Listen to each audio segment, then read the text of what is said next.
Isang pinagpalang araw sa ating lahat. So, ngayong araw is March 18, 2024.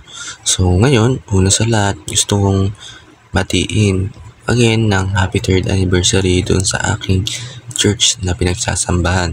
So, yung anniversary na yun is ginanap kagabi, na at gusto ko lang magpasalamat kay God dahil napaka-successful ng kinalabasan.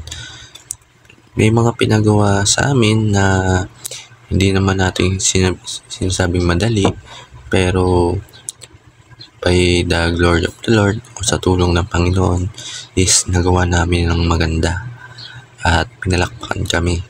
So, at lahat yun is inaalay namin sa aming Panginoon. At hindi naman namin magagawa yun kung hindi dahil sa Kanya. Kaya gusto magpasalamat sa Panginoon. So, ngayon is dadako tayo sa ating panibagong series na tatalakayin para sa isang buong linggo. Natapos na tayo dun sa series natin at ngayon, ang series na tatalakayin natin is Growing in Grace. Yun, nag-grow tayo, lumalago tayo sa pamagitan ng gantimpala or sa blessing, sa grace na bigay sa atin ng ating Panginoon. So, diba, napakagaling ng Panginoon o napakabait niya. Kasi yung grace na yun is hindi naman tayo dapat dapat natatanggap nun. Kahit sa likod ng mga ginagawa nating kasalanan. Sa mundo kasi wala naman tao na walang kasalanan. Walang sino mang tao ang nakaabot sa meron ng Panginoon. So ngayon, binibigyan tayo ng grace, ng gantimpala para ipadama sa atin kung namahal tayo ng Panginoon. So, sa ating Bible verse na tatalakayin, ito ang Ephesians chapter 2 verse 8 to 9.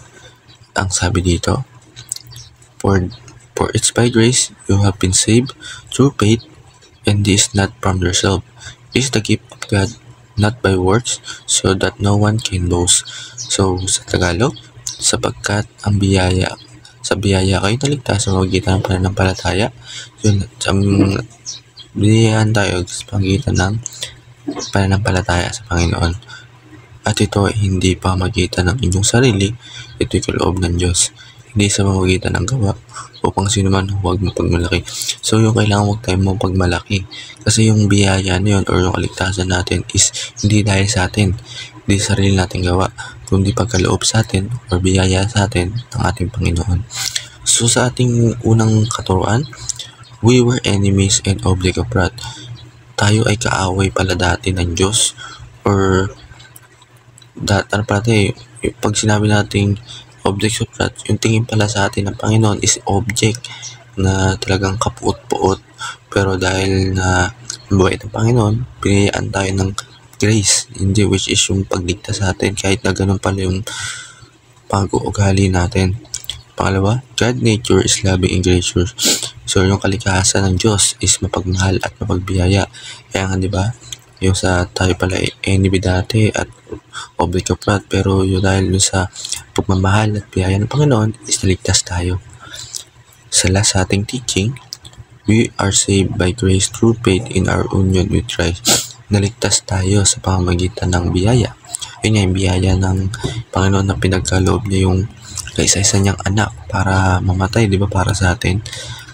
Yun, sa pamamagitan ng pananampalataya, tayo ay nagkaisa kay Kristo. Yun, dahil doon, marunong tayo magpanampalataya, naligtas tayo, minahal niya tayo. So, sa ating unang application, remember our past and appreciate. Kailangan natin yung mga nakaraan na ginawa ng Panginoon. Kung para tayo niligtas, pahalagaan natin yung biyaya na pinagkaloob sa atin. Trust the power of union with Christ. Magtiwala tayo sa kapangyarihan ng ating pinagkaisa or yung paano tayo pinagkaisa ng Panginoong Kristo. So, sa last, live out original creation design. Isabuhay natin yung original na disenyo ng paglikha. Paano ba tayo nilikha? So, sa ating discussion, Why does the Bible teach the salvation is not works by but praise through faith in Christ Jesus? So sa ating kasagutan, tayo mag-comment sa ating comment section para pag-share tayo ng ating kasagutan, especially Word of God. And maraming salamat sa panood. Naway may natutunan tayo and God bless to all.